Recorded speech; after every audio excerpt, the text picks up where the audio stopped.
Tes, Wanda, suaraku terdengar jelas atau enggak nih?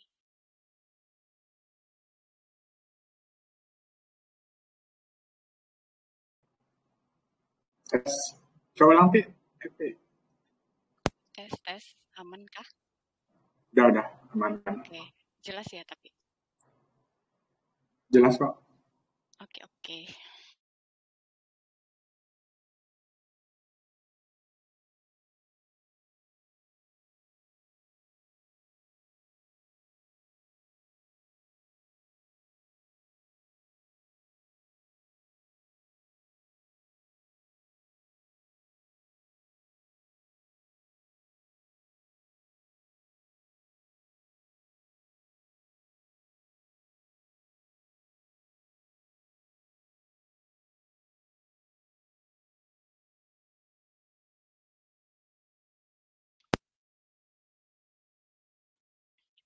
Wanda, ini Pak Yana ada kan ya di Telegram atau enggak ada? Udah di-invite. Kayaknya enggak ada orang deh ini. Ya.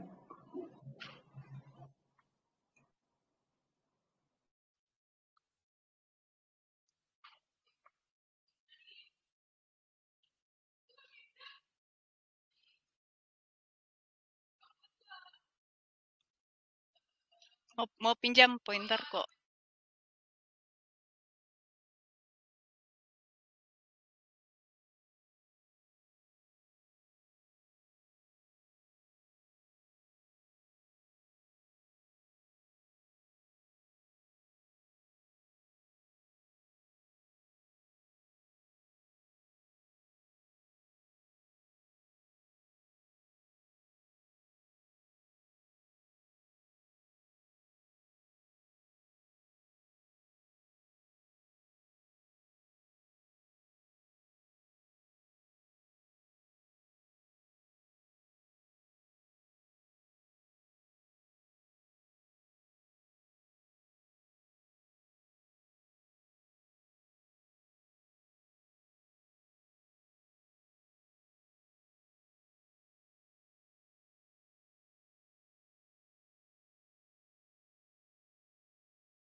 Tes 1, 2, 3.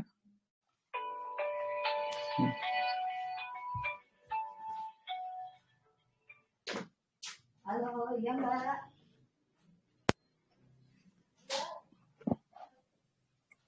Halo, selamat sore Pak Yana. Selamat sore, Assalamualaikum. Salam Pak. Sebentar, saya ini dulu. Saya pasin ini dulu.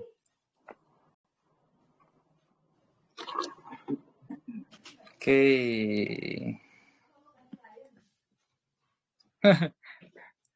Sebentar, ini nggak bisa di-blur ya belakang saya. Saya di rumah soalnya. Selamat sore Pak Yana, salam kenal Pak. Salam kenal, Masya Allah. Pak Putu panggilan Pak Putu ya? Pak Yana. Bisa boleh. Boleh. Terus sama Mbak Evi ini? Iya, betul. Pak Oke, Yana. siap. Bentar. Terus terang ini saya pertama kali pakai Telegram ini ya. Jadi ya saya menyesuaikan dulu. Dicoba-coba dulu Pak Yana. Iya, makanya nih saya coba share screen saya juga ininya. Kalau enggak nanti kita bantu share screen dari sini. Oke, baik. Ditunggu sebentar.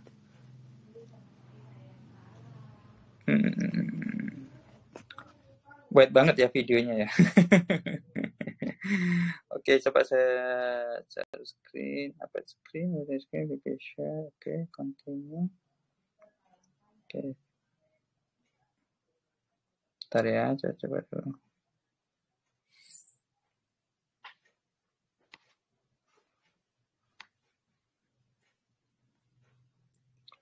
Nah, ini kelihatan nggak ya? Presentasi ya? Udah muncul Pak. Udah ya? Oke, baik kalau begitu. Aman.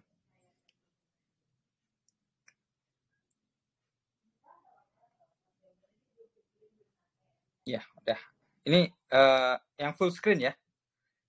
Yang presentasi yang full screen ya? Terlihat? Udah full screen Pak. Oke, baik kalau begitu. Siap. Beres.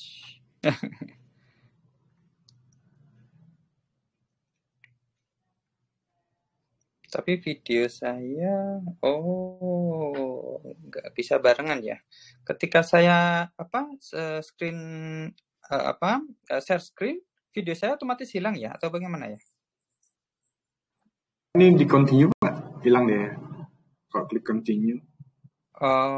Misalnya saya mau dapat screen gitu ya, hilang ini ya, video saya hilang. Iya, hilang deh Pak. Oh gitu, oke. Jadi Pak nanti dari kita aja Pak bantu. Nggak apa-apa. Saya perlu ini juga untuk coret-coret di ininya. Oh iya, penjelasan itu biar. Iya. Biasanya saya biar penjelasannya itu lebih jelas. Biasanya saya di presentasi itu saya coret-coret, nggak apa-apa deh. Nanti kan kalau misalnya ini kan biar lebih jelas aja sih ininya, nggak apa-apa. Kalau di Zoom kan dia nongol kecil gitu ya di ininya. Kalau ini memang berarti ini kayak Google Meet ya, yang langsung keluar semua gitu ya. Gantung itunya juga Pak. Kalau pakai Windows dia mau Pak. Oh, pakai Windows mau? Iya, yang iOS biasanya dia. Nah, tapi Windows itu nggak bisa ini saya. Nggak bisa coret-coret. Iya Pak. Iya. Kalau yang materi ini lebih enak coret-coret di presentasinya gitu. Kalau Windows kan nggak bisa ya. Oke, sip. Baiklah kalau begitu. Oh, kalau diginiin langsung hilang ya. Baik. Oke, randonya gimana hari ini? Mohon izin Pak Yana, mungkin sambil menunggu teman-teman BPJS Kesehatan lain join, karena kan ini Pak mohon izin kebetulan komunitas ASDE seperti ini adalah komunitas nasional BPJS Kesehatan. Jadi biasanya Bapak Ibu dan teman-teman lain yang join itu menyesuaikan dengan waktu domisili dari Bapak Ibu dan teman-teman semua. Jadi mungkin kita bisa opening dulu Pak sambil menunggu Bapak Ibu dan teman-teman yang lain sembari join. Mohon izin Pak, ini juga sharing hari ini kami record, jadi nanti mungkin buat Bapak Ibu dan teman-teman yang tidak sempat join sore hari ini nanti bisa menyaksikan rekaman yang sudah kami buat seperti itu Pak Yana. Ya, mohon izin Bapak, mungkin openingnya perkenalkan, saya Evi Kayanti. Saat ini saya ditempatkan di kantor cabang Palopo, Sulawesi Selatan sebagai tenaga pemasar istilahnya, atau di BPJS Kesehatan itu dikenal dengan relationship officer. Jadi kalau berhubungan dengan topik kita hari ini sebenarnya sangat memperkaya ilmu kembali nih, bagaimana memperkaya atau membuat wow customer experience. Nah, mohon izin Bapak, saya ditemani oleh teman saya, ada Mas atau Bli Wanda biasanya dipanggilkan, beliau dari kantor cabang Selong. Silakan mungkin Bli Wanda mau memperkenalkan diri. Terima kasih Evi, perkenalkan Pak Yana, saya Putu Wanda dari kantor cabang Selong ya di Lombok Timur. Terima kasih Bapak. Baik. Jadi ada ini nih Pak, kami berdua dari pulau yang berbeda, satu Sulawesi, Iya. satu ini Nusa Tenggara. Ya Pak, mohon izin Pak, sebenarnya untuk profil dari Pak Yana sendiri sudah kami share ke grup Telegram internal BPJS Kesehatan, yakni komunitas ASDESPER. Seperti yang Pak Yana ketahui, di grup tersebut itu ada kurang lebih sekitar 5.000 member saat ini, dan kemudian biasanya juga joinnya menyesuaikan dengan waktu dari Bapak Ibu dan teman-teman. Saat ini saya lihat sudah ada Bu Naya sama Mbak Putri. Bu Naya ini asalnya dari Sulawesi juga nih Pak. Beliau juga relationship officer. Kayaknya ingin memperkaya ilmu juga bersama kita sore hari ini. Kemudian ada Mbak Putri. Mbak Putri ini dari kantor cabang Palembang, Sumatera. Ya, seperti yang di-share oleh Bli Wanda, Bapak Ibu dan teman-teman, berikut sedikit profil dari Pak Yana Sandi. Kalau saya melihat profil dari beliau sangat berpengalaman atau sangat dekat lah dunianya dengan dunia pelanggan Pak ya, pelayanan pelanggan lebih tepatnya. Jadi dari tahun 1999 beliau rupanya sudah berpengalaman terkait pelayanan di Ritz-Carlton Bali Pak ya. Ya, Kemudian betul. itu pun juga sampai ke level manajemen. Kemudian di tahun 2012 sampai 2022 beliau mendalami bisnis beberapa seperti properti, makanan, food and beverage, kemudian retail and digital marketing agency. Kemudian dari tahun 2022 sampai sekarang beliau fokus trainer Pak ya, Incentric. Mungkin ini Pak sedikit mungkin perkenalan terkait di Incentric ini seperti apa. Mungkin ada Bapak Ibu dan teman-teman juga yang berkenan untuk mengikuti training dari Bapak. Nah, kalau masalah pendidikan, ternyata beliau Sekolah Tinggi Pariwisata Nusa Dua Bali. Nah, kalau ini setahu saya, kalau di Bali terkait sekolah pariwisatanya itu udah terkenal Pak ya, sekolah pariwisata. Jadi hospitality-nya udah hatam lah sebenarnya kalau untuk Pak Yana. Yes. Kemudian ternyata beliau asli Malang, Jawa Timur, tapi ternyata sekolahnya di Nusa Dua Bali. Ya, mungkin sekian sedikit perkenalan ataupun profil dari narasumber kita hari ini. Mungkin langsung saja kami persilakan kepada Pak Yana untuk sharingnya Pak. Baik, terima kasih Bu Evi dan Bli Wanda ya tadi manggilnya ya, bukan Bli Putu ya. Baik. Assalamualaikum warahmatullahi wabarakatuh. Selamat sore teman-teman semua yang sudah join ya di acara pada sore hari ini. Insya Allah pada sore hari ini saya akan lebih banyak, sebenarnya nanti lebih banyak bercerita ya tentang bagaimana sih kita membangun atau membuat sebuah pendekatan terutama untuk menciptakan wow experience kepada customer kita, kepada pelanggan kita. Jadi kalau yang diistilahkan wow experience itu bukan sekedar yang hanya wow sekali aja ya, tapi nanti bagaimana sih experience atau pengalaman atau service yang kita berikan itu bisa merasuk atau mengena berkesan di hati pelanggan. Dan itu nanti kita akan jabarkan ya langkah demi langkahnya seperti apa gitu. Terus apa ini saya langsung aja? Baik, Pak. Silakan Pak. Langsung ya, nggak apa-apa ya. Bisa, Oke. Sebelumnya nanti saya sampai waktunya sampai berapa ini biar saya bisa perkiraan.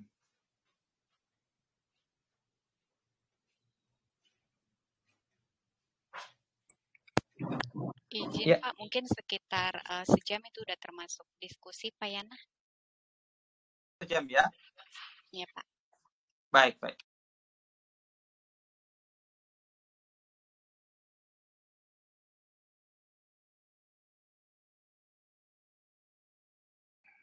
Tes, sorry terputus tadi ya.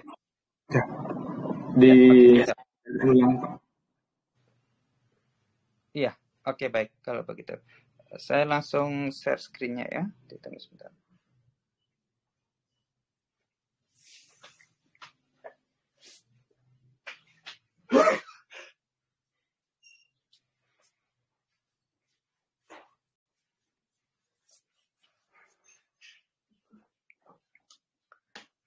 Baik, selamat sore teman-teman. Sekali lagi, maaf tadi sempat terputus. Nah, pada sore hari ini materi yang saya bawakan adalah 6 steps to create wow experience gitu ya. Jadi memang nantinya kita sebagai, terutama kita ya di bidang jasa, ini sesuatu ketika kita memberikan jasa atau servis gitu, ini kan berkaitan dengan rasa ya, dengan pengalaman. Jadi berkaitan dengan experience. Karena itulah ini sore hari ini saya akan berbagi bagaimana sih kita menciptakan apa yang kita lakukan ini sehari-hari itu tidak hanya sekedar menjadi sebuah rutinitas yang tidak dirasakan atau kurang dirasakan benar-benar berkesan oleh si customer. Jadi apa yang akan kita lakukan nanti, ini adalah langkah demi langkah bagaimana sih kita membuat apa yang kita lakukan ini berkesan kepada si customer kita gitu ya. Nah sebelumnya tadi sudah dijelaskan ya, sudah diceritakan tentang profil saya. Memang lahir di Malang saya, jadi lahir sampai besar di Malang sampai SMA. Dan kalau nama biasanya dipanggil Mas Yana sih. Karena di Malang ya ada yang panggil Sam, ada yang manggil Mas. Disamain aja. Biasanya kalau saya training di mana-mana itu panggilannya Mas aja. Asal jangan Om aja ya teman-teman. Agak aneh kalau Om. Jadi lahir di Malang dan sampai SMA saya masih di Malang. Kemudian pas langsung setelah lulus SMA saya hijrah gitu ya, hijrah ke Bali nih, ke Sekolah Tinggi Pariwisata di Nusa Dua Bali. Dan memang saya sengaja memilih dunia perhotelan untuk waktu itu untuk profesi saya ya, karena kepingin kerja di hotel gitu. Kenapa? Ya karena itu kayaknya kalau kita pergi ke hotel itu asik aja tempat kerjanya gitu ya. Hotel itu kan rata-rata yang bagus gitu. Terus kalau penampilan pakai bajunya itu bagus-bagus gitu. Terus orangnya di dalamnya itu ramah-ramah, jadi terkesan aja dengan dunia perhotelan gitu. Akhirnya saya memilih di Sekolah Tinggi Pariwisata di Nusa Dua Bali, itu di bidang, kalau saya namanya di Rooms Division. Jadi Rooms Division itu di bagian reception ya, di bagian reception sama di housekeeping. Jadi dua itu yang saya pelajari. Memang tidak semua karena saya penjurusannya di D3, jadi Diploma 3 di Sekolah Tinggi Pariwisata Nusa Dua Bali. Memang kalau di dunia perhotelan gitu ya, nama Sekolah Tinggi Pariwisata di Nusa Dua Bali ataupun di Bandung ini memang sudah ya tadi saya sudah terkenal gitu karena memang pendidikannya memang yang spesialis, jadi memang khusus betul-betul mendidik kita itu menjadi seorang yang siap kerja di dunia perhotelan. Nah kebetulan setelah 3 tahun ya belajar di sekolah tinggi di STP itu di Sekolah Tinggi Pariwisata Nusa Bali yang ya namanya sekolah kejuruan, kita pasti ada praktek ya, praktek kerja industri. Dan kebetulan saya diterima waktu itu praktek kerja industrinya di Four Seasons Hotel, tapi yang di Singapura itu selama 6 bulan gitu ya. Terus balik ke Bali menyelesaikan studi. Nah setelah lulus, alhamdulillah langsung keterima di Ritz-Carlton Hotel Resort and Spa yang ada di Bali. Ya, jadi salah satu hotel berbintang, bukan hanya berbintang ya. Kalau Ritz-Carlton ini bisa dibilang luxury hotel. Jadi kelasnya itu kelas luxury hotels. Mungkin teman-teman sudah tahu ya untuk kelas-kelas di hotel. Jadi ada yang bintang 1, bintang 2, bintang 3 sampai bintang 5 gitu. Nah, kalau di hotel juga ada yang namanya luxury hotel. Jadi luxury hotel itu bintang 5 itu sudah minimum, tapi di-upgrade hingga ke level yang lebih tinggi, jauh lebih tinggi di atasnya. Biasanya kalau saya ibaratkan, Kalau mobil itu ya, kalau mobil mewah itu ya kayak Mercy, BMW, Mercedes-Benz, BMW gitu ya. Nah, kalau luxury cars itu sudah kayak Rolls-Royce, Bentley gitu. Jadi jauh di atasnya gitu.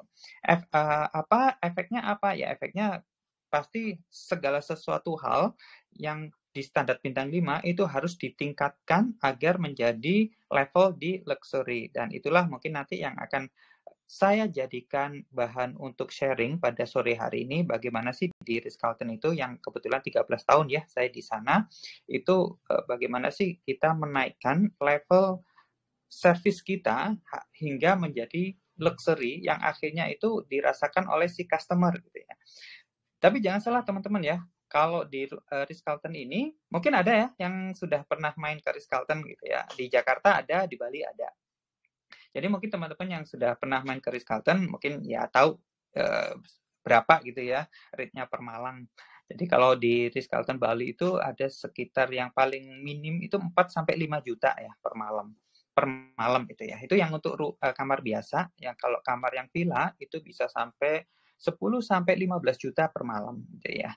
Padahal kalau kita bandingin dengan hotel lain, apa sih bedanya Ritz-Carlton sama hotel lain? Padahal hotelnya sama-sama seperti itu, tapi kenapa kok bisa sangat mahal? Nah, inilah yang akan menjadi uraian kenapa sih di Ritz-Carlton itu sampai seperti itu gitu ya. Nanti akan saya bocorkan sedikit tentang rahasianya gitu. Rahasianya seperti apa. Nah, kebetulan di tahun 2012 itu saya resign karena posisi saya waktu resign itu di sales manager ya. Jadi saya masuk di Ritz-Carlton itu mulai dari awal banget di reception gitu. Di reception terus ada dapat promosi sampai akhirnya di sales manager dan 2012 saya resign bukan pindah hotel lain gitu tapi bikin bisnis sendiri namanya Idaman Property. Ya di dunia properti lah saya berbisnis sendiri sebagai pebisnis gitu ya. Sampai akhirnya saya di dunia online marketing terjun di online marketing juga sebagai online marketing agency. Nah, baru di tahun 2012 ini saya bersama Mas Aris Diansa ini kita mendirikan namanya Incentric. Incentric ini apa sih? Jadi gini teman-teman, selama ini kalau kita perhatikan di dunia bisnis gitu ya, di dunia bisnis ini lebih fokusnya ketika kita berbisnis itu ketika kita sebagai pebisnis ya, ketika kita menawarkan produk atau jasa itu lebih fokusnya ke produk yang kita buat atau jasa yang kita tawarkan gitu. Jadi ketika kami di Incentric melihat seperti itu gitu ya. Jadi banyak sekali bukan banyak sekali ya, hampir semua pebisnis ini ketika menawarkan sesuatu atau melakukan pekerjaan sehari-hari di bisnisnya, itu fokusnya adalah bagaimana produk. Jadi bagaimana sih produk ini lebih bagus, bagaimana sih produk ini lebih murah, bagaimana sih produk ini lebih unggul dari kompetitor gitu ya. Sama dengan jasa gitu ya, bagaimana jasa kita yang kita berikan itu lebih bagus dari kompetitor, lebih efektif dan segala macamnya itu. Nah, kita di Incentric ini ingin menggeser sedikit ya, ingin menggeser cara pandang kita yang sebelumnya dari produk itu kita ke customer gitu. Jadi kita fokusnya bukan lagi bagaimana produk kita semakin bagus, semakin fitur-fiturnya ditambah sehingga mendapatkan benefit yang lebih kepada si customer dengan produk kita. Tapi kita geser dari Incentric ini, misi kita adalah menggeser bagaimana sih cara pandang kita tidak lagi ke produk, tapi fokusnya adalah ke customer. Ya. Jadi Incentric ini sebenarnya kalau di kepanjangannya itu adalah inovasi customer centric gitu ya. Jadi kita jadiin nama Incentric. Jadi fokusnya adalah ke customer, kalau di istilahnya itu adalah customer centric. Jadi kalau sebelumnya kalau di yang kondisi sebagian besar saat ini kan product centric ya. Nah, kalau di kita berusaha bagaimana sih sebagai pebisnis ini fokusnya adalah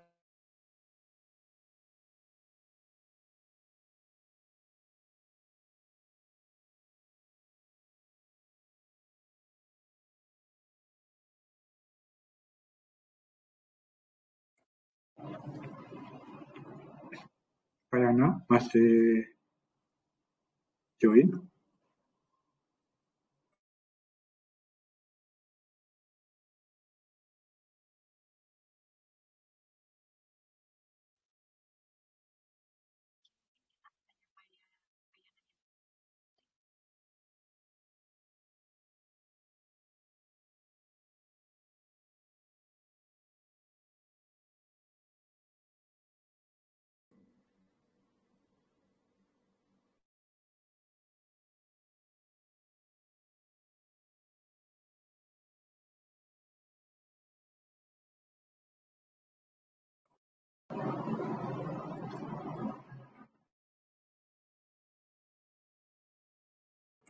Bapak Ibu ditunggu ya, sepertinya terputus dari narsum.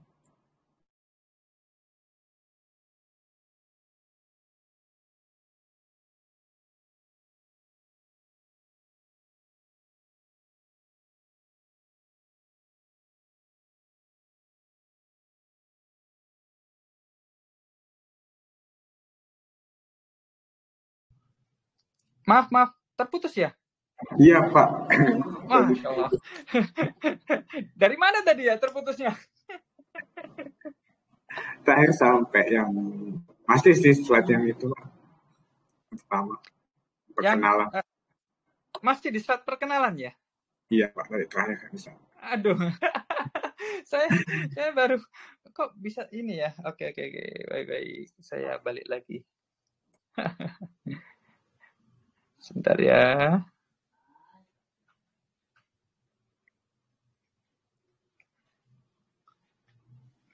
Tapi tadi kira-kira dari perkenalannya dari mana Pak? Sudah ini ya?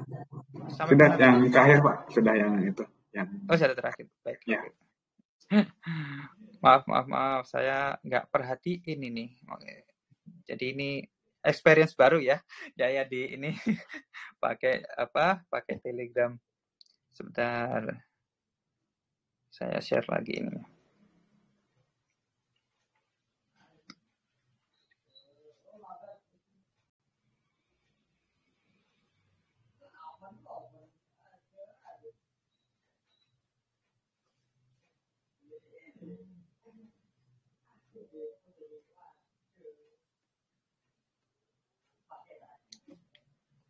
Baik. Bisa terlihat, teman-teman? Bisa Pak, ya? silakan Pak. Lanjut. Baik. Oke, saya ulang ya. Maaf teman-teman. Saya tadi nggak notice kalau ini terputus. Oke. Baik, jadi teman-teman, ini dari mana tadi ya? Udah, saya mulai dari sini aja ya. Jadi ada cerita teman-teman, ini tentang Ritz-Carlton ya. Jadi kalau di Amerika, Ritz-Carlton ini memang menjadi salah satu perusahaan yang kalau istilahnya menjadi benchmark tentang pelayanan gitu ya. Jadi menjadi salah satu contoh bagaimana sih kita atau memberikan pelayanan kepada customer gitu ya. Jadi sampai Ritz-Carlton ini membuka dirinya. Jadi uniknya Ritz-Carlton ini teman-teman, dia ini tidak menyimpan rahasia perusahaannya. Justru Ritz-Carlton ini membuka peluang lebar-lebar bagi siapa saja yang mau belajar tentang Ritz-Carlton gitu secara langsung yang diberikan oleh pusat gitu ya, pusat Ritz-Carlton. Memang di Ritz-Carlton itu punya yang namanya leadership center, dari Ritz-Carlton leadership center gitu ya. Di situ kita bisa ikut kelas-kelasnya, ikut materi-materi yang dibagikan oleh Ritz-Carlton tentang dunia service yang dipunyai oleh Ritz-Carlton. Jadi justru dibuka tuh cara-cara dapurnya gitu ya. Dapurnya itu justru dibuka dan itu yang menjadi salah satu kenapa waktu Steve Jobs itu pendirinya Apple ya. Waktu Steve Jobs itu ketika mau membuka Apple Store, dia menyuruh leader-leadernya yang sebelum pembukaan Apple Store itu dia menyuruh untuk belajar dulu ke Ritz-Carlton Leadership Center itu. Baru dari situ membuka di Apple Store. Makanya di Apple Store itu banyak terinspirasi dari Ritz-Carlton. Jadi itu salah satu kenapa sih Ritz-Carlton ini sangat berpengaruh di dunia servis, nggak hanya di Bali ya, tapi di seluruh dunia. Bahkan kalau di Bali dulu ini sudah bukan rahasia lagi kalau Ritz-Carlton itu istilahnya kalau yang lainnya sepi gitu ya, di Ritz-Carlton ini selalu ramai gitu dengan tamu-tamunya. Padahal harganya juga nggak murah juga gitu ya. Yang harga yang termurahnya bisa 4 sampai 5 juta itu per malam. Kalau yang di villa juga bisa sampai 20 juta gitu ya per malamnya. Nah, apa sih sebenarnya sedikit ya saya buka rahasia tentang Ritz-Carlton ini gitu. Apa sih yang menjadi poin utama dari Ritz-Carlton ketika memberikan pelayanan kepada customer-nya. Jadi ini saya kenalin namanya Mr. Ho Sulsi. Beliau ini adalah pendiri sekaligus presiden dari Ritz-Carlton. Tapi sekarang beliau sudah pensiun ini, sudah pensiun. Jadi dia sudah punya perusahaan beda lagi. Nah, beliau ini saking terkenalnya di Amerika kemarin di tahun 2021 beliau ini mendapatkan sebuah dianugerahi ya, menerima Historic Hotels of America Legacy of Innovation and Inspiration Award. Memang kalau di Amerika beliau ini sering memberikan seminar-seminar, kemudian juga dari buku-buku beliau ini banyak sekali menginspirasi, terutama bagaimana sih memberikan pelayanan yang sangat berkesan gitu ya, sehingga si customer ini merasa akhirnya jatuh hati gitulah dengan kita. Nah, ada sebenarnya teman-teman satu catatan yang selalu saya ingat apa yang dikatakan oleh beliau. Jadi kalau dulu ketika saya di Ritz-Carlton, Mr. Holtz ini kan bisa hampir setiap tahun atau 2 tahun sekali itu mengunjungi kita gitu ya. Dan kalau pas mengunjungi kita, itu tim ini dikumpulin jadi satu tuh di ruangan gitu ya, di ballroom gitu, dikumpulin semua jadi satu. Nah, beliau ini memberikan motivasi-motivasi gitulah. Dan salah satu pesan yang saya ingat sampai sekarang itu adalah bahwa di Ritz-Carlton, dia bilang di Ritz-Carlton, untuk mencari tamu baru gitu ya, mencari customer baru itu adalah tugas nomor 2. Jadi bukan tugas utama gitu dia bilang. Padahal sebenarnya kalau ya namanya bisnis kita ini kan ya fokus nyarinya konsumen baru, nyari konsumen terus gitu ya. Tapi di Ritz-Carlton ini beliau justru menekankan jangan fokus ke mencari tamu baru atau customer baru. Itu adalah tugas Anda nomor 2 gitu. Kok tugas nomor 2? Terus tugas pertamanya apa kalau kita tidak mencari customer baru? Jadi yang pertama dan utama adalah bagaimana kita menjadikan tamu yang sudah ada itu tamu kita selamanya. Gitu ya. Jadi how to make guest for life. Guest for life itu sampai selamanya, tamu kita selamanya gitu. Walaupun nanti dia tidak kembali lagi gitu ya. Walaupun nanti dia nggak nginep lagi di Ritz-Carlton karena dia itu mungkin acara spesialnya dia, tapi apapun yang kita lakukan itu kita harus membuat tamu-tamu kita ini sangat terkesan, sangat jatuh cinta dengan Ritz-Carlton sehingga itu akan menjadi top of mind gitu ya. Hal yang selalu diingat. Jadi apa yang dilakukan, apa yang dirasakan ketika tinggal di Ritz-Carlton itu menjadi suatu memori yang indah, menjadi suatu hal yang berkesan. Efeknya apa teman-teman? Efeknya adalah ketika hal itu tertancap di hati para customer, otomatis kan customer ini akan menjadi loyal sama kita ya. Dan ketika itu ketika sudah menjadi top of mind, otomatis tamu-tamu inilah yang akan menjadi marketing kita, menjadi promotor kita gitu. Jadi ketika ya gampangnya ketika misalnya ada temannya dari tamu yang sudah tinggal di Ritz-Carlton kemudian mau ke Bali gitu tanya, hotel mana nih? Aku mau ke Bali nih, mau holiday ke Bali. Kira-kira hotel mana ya enaknya yang bagus di sana? Apa yang pasti dijawab? Ya Ritz-Carlton gitu ya. Karena apa? Ya dia sudah hatinya itu sudah nyantol gitu ya. Nyantol di Ritz-Carlton. Jadi ketika menanyakan kira-kira tinggal di mana sih enaknya kalau kita tinggal di Bali? Ya di mana lagi ya? Pasti dia nyaranin di Ritz-Carlton dan hal itulah yang akan selalu diceritakan oleh dia tentang pengalamannya di Ritz-Carlton itu ke tetangganya, ke teman-temannya, ke keluarganya, atau bahkan ketika dia posting di sosial media terutama gitu ya, posting sosial media hal-hal yang bagus-bagus. Nah, ini otomatis menjadi marketing kita, menjadi promotor kita. Jadi akhirnya apa? Ya, secara sisi marketing ini jauh lebih efektif gitu ya. Bahkan kalau dulu sempat di penelitian gitu ya, ketika kita melakukan hal seperti ini, di mana marketing itu langsung atau promosi atau saran itu keluar dari si tamu, itu bisa menghemat 5-7 kali lipat biaya marketing kita. Gitu. Jadi penghematannya luar biasa.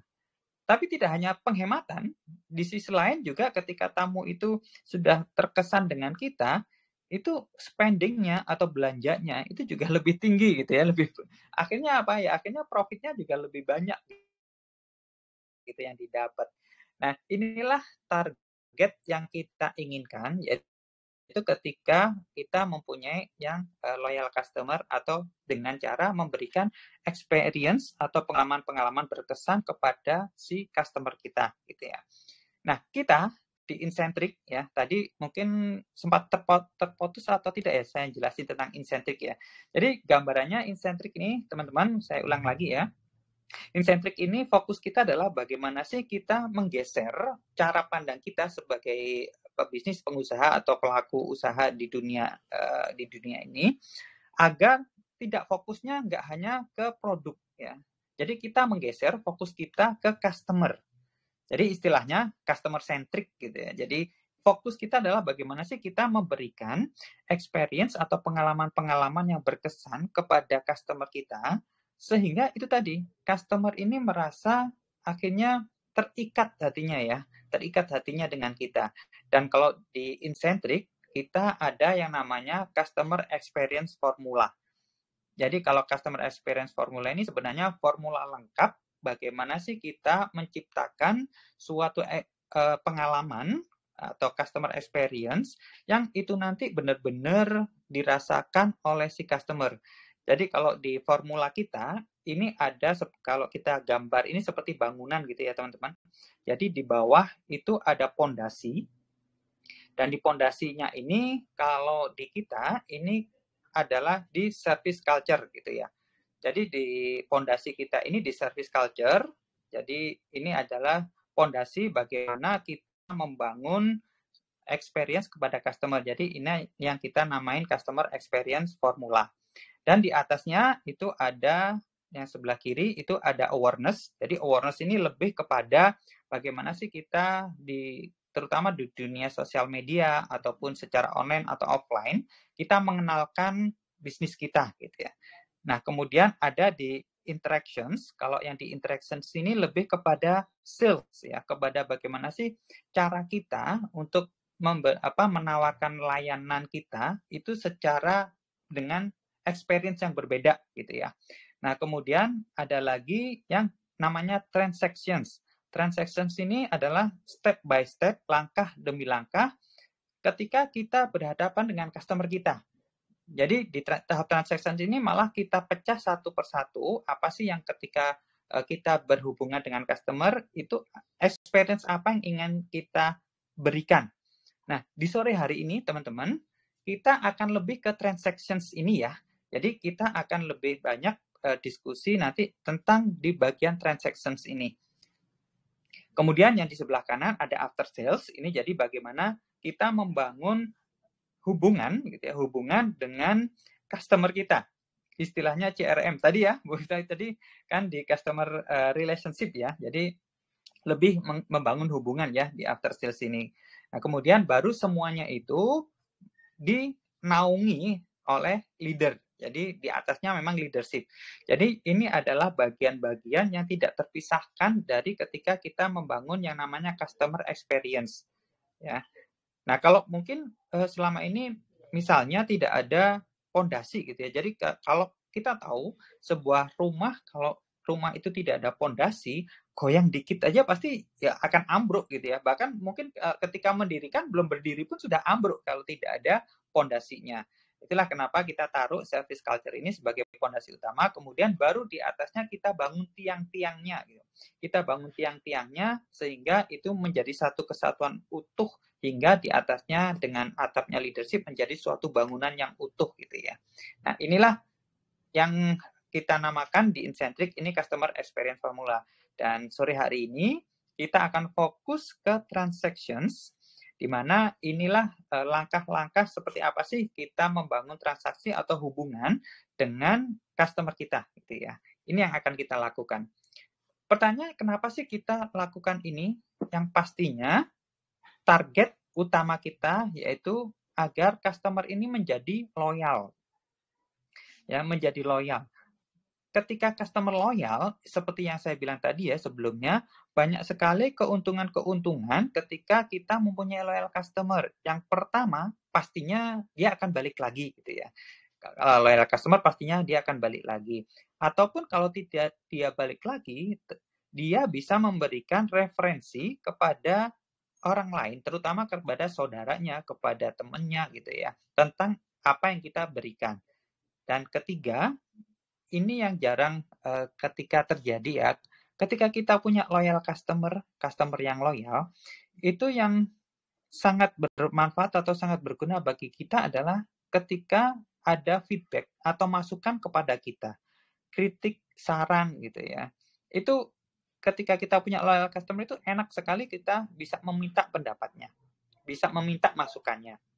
Berbeda kalau customer itu nggak loyal gitu ya. Customer loyal ya isinya kadang malah bukannya memberikan masukan, tapi ya ketika ada apa yang tidak sesuai dia ya komplain berat gitu ya, komplain seperti ini seperti itu, apalagi kalau sampai komplain di sosial media kan jadi panjang. Tapi kalau ketika kita punya loyal customer, kita belikan apa menjadi customer yang loyal, ketika ada sesuatu yang tidak sesuai, dia bukannya emang komplain ya komplain, tapi sifatnya itu lebih kepada membangun gitu. Sifatnya memberikan masukan kepada kita. Kenapa sih bisa seperti itu? Ya karena adanya trust, kepercayaan gitu ya. Jadi ketika customer ini sudah percaya kepada kita, otomatis dia akan menjadi customer yang loyal. Dan kepercayaan ini tidak bisa terjadi begitu saja. Ya, pasti ada sesuatu yang harus dilakukan ya untuk membangun bagaimana sih kepercayaan ini bisa kita dapatkan dari customer kita.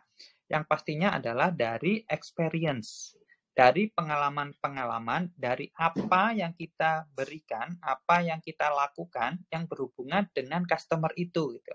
Jadi apapun itu yang kita lakukan, walaupun sekecil apapun itu menjadi suatu pengalaman, teman-teman. Jadi menjadi suatu pengalaman yang akhirnya itu menjadi menambah atau menjadi unsur kepercayaan kepada si customer.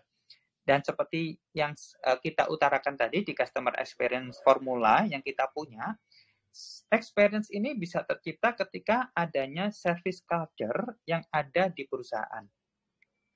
Ya, jadi ada pondasinya sehingga experience itu bisa terbentuk. Mungkin Anda tanya, kan tanpa service culture pun tanpa adanya culture gitu, apakah bisa membuat experience? Sebenarnya bisa, tapi gitu ya. Yang seperti saya bilang tadi, service culture ini kan pondasinya ya. Jadi memang mungkin bisa, tapi sporadis gitu. Sporadis bagaimana? Ya tidak semua orang bisa melakukan seperti yang kita harapkan. Mungkin 1-2 orang karena memang sudah bagus gitu ya, dari si tim atau yang melayani itu bagus, ya itu bagus, tapi tidak bisa semua. Karena apa? Karena tidak adanya fondasi yang sama, yang kuat gitu ya. Nah, rentetan inilah yang menjadi tujuan kita, balik lagi agar kita mendapat atau mempunyai loyal customer. Nah, sekarang bagaimana sih langkah-langkah yang kita harus tempuh, atau bagaimana sih 6 langkah yang tadi ya, bagaimana kita membangun yang namanya customer experience.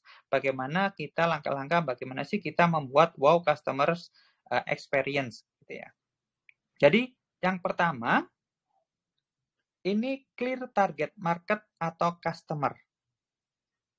Sekali lagi, ketika kita membangun atau membuat experience, yang kita fokuskan itu bukan produk kita, ya. Jadi ketika kita membuat customer experience itu bukan produknya yang seperti apa. Jadi bukannya nomor 1 itu bukan membuat produk yang secara secara lebih bagus, ada perbedaan, terus kemudian lebih baik. Itu memang suatu kewajiban gitu ya. Tapi fokus kita bukan di situ, teman-teman. Fokus kita adalah di customer-nya. Jadi customer yang kita bidik ini benar-benar harus clear, harus jelas. Siapa sih customer yang mau kita layani? Kalau misalnya di BPJS ini, di BPJS Kesehatan, mungkin kalau pernah saya tanya-tanya ke teman atau bocoran gitu kan, customer-nya ada bisa secara ini ya, ada langsung, maksudnya langsung itu langsung dengan peserta BPJS gitu ya. Terus yang kedua adalah kalau nggak salah klinik-klinik atau rumah sakit, betul nggak sih? Gitu ya. Ya, jadi ini adalah customer kita, gitu ya, customer kita. Nah, bagaimana kita membuat atau menjadikan customer yang ada ini semakin fokus gitu ya, semakin fokus tentang customer kita. Jadi kalau di secara gamblangnya, teman-teman, kita harus membuat segmentasi siapa sih customer kita gitu ya. Siapa sih segmentasi atau siapa sih customer kita sesungguhnya. Kalau misalnya tadi ketika kita lihat yang ya salah satu contohnya gitu ya di BPJS Kesehatan, salah satu customer-nya adalah klinik gitu ya. Salah satu customer-nya adalah klinik. Kita tidak bisa melihat bahwa klinik ini sama semua gitu. Ya. Jadi klinik ini nggak bakal satu klinik dengan klinik yang lain ini berbeda. Dan ini kita bisa perjelas dengan segmentasi. Misalnya segmentasi seperti apa? Misalnya klinik yang kelas A. Saya mohon maaf kalau saya kurang begitu ini ya untuk kelas-kelas klinik. Misalnya kalau di hotel kan bintang 1, bintang 2, bintang 3 gitu ya. Nah, kalau di klinik saya pernah ada yang istilahnya klinik pratama atau klinik apa gitu ya. Jadi dari situ kita bisa buat suatu segmentasi. Kalau di klinik ini klinik A, klinik B, klinik C, klinik D gitu. Dengan kelas masing-masing gitu ya. Ini segmentasi istilahnya ya. Nah, ini kemudian misalnya kalau selain tadi di di klinik gitu ya. Selain di klinik kan langsung dengan peserta BPJS gitu ya. Anggota istilahnya anggota BPJS Kesehatan ya gitu. Saya member kok nggak tahu apa istilahnya. Nah, itu bisa juga diklasifikasikan, disegmentasikan sendiri gitu ya. Disegmentasi tersendiri. Misalnya seperti apa? Di segmentasi tersendiri itu misalnya yang peserta dengan kelas 1, peserta kelas 2, kelas 3, ataupun dengan yang segmentasi yang agak unik. Misalnya dengan ini gaptek atau tidak gaptek gitu ya. Bahkan sampai seperti itu. Kenapa sih tujuannya? Nah, nanti kita habis dari ini kita cari kenapa sih kita harus membagi target market atau customer kita gitu ya. Itu nomor 1. Jadi kita harus mengklasifikasikan atau membuat segmentasi dari target market kita atau customer kita. Jadi tidak bisa customer itu kita anggap sama semua. Jadi harus betul-betul kita definisikan atau bagi-bagi lagi semakin rinci semakin bagus ya. Kenapa? Karena ini di nomor 2. Define customer thinking and feeling. Jadi setiap segmen customer tadi pastinya mempunyai thinking and feeling atau pemikiran dan harapan atau perasaan yang berbeda gitu ya. Sendiri-sendiri nggak sama gitu. Jadi ketika kita segmentasikan itu tidak sama. Misalnya tadi ketika kita berhadapan dengan klinik gitu ya, klinik yang misalnya klinik yang klinik kelas A gitu. Ini jelas akan berbeda dengan klinik B, kelas B gitu. Thinking and feeling-nya akan berbeda. Dan kita tidak sebagai ketika kita fokusnya ke customer, bukannya klinik A, klinik B ini yang menyesuaikan dengan kita, yang harus mengerti dengan kita. Tapi sebaliknya, kitalah yang mengerti apa sih yang dimaui, apa sih yang diinginkan, apa sih yang dipikirkan oleh klinik kalau klinik ini kelas A. Terus, apa sih yang diinginkan atau yang dipikirkan, yang dirasakan oleh klinik kelas B. Begitu juga dengan klinik kelas C, klinik kelas D. Ya. Jadi ini yang berbeda-beda. Yang harus kita tahu. Kenapa? Yaitu tadi ya, ini harus segmentasinya harus clear. Begitu juga ketika kita berhadapan dengan peserta BPJS Kesehatan yang sesuai dengan misalnya tadi kelasnya gitu. Kelas 1, kelas 2, kelas 3. Ini jelas akan berbeda, cara berpikir dan harapan mereka ini berbeda-beda, teman-teman. Jadi nggak bisa disamakan gitu. Jadi nggak hanya bisa disamakan bahwa kalau yang peserta BPJS itu udah kayak gitu aja gitu. Karena apa yang dipikirkan, apa yang dirasakan oleh mereka itu berbeda-beda. Dan ini nanti akan ngefek kepada bagaimana sih kita menciptakan customer experience kepada mereka. Jadi ini hal yang paling utama ya ketika kita mendefine customer thinking and feeling. Caranya seperti apa? biasanya kalau kita lakukan, itu salah satu metode yang kita bisa lakukan, itu wawancara, ya.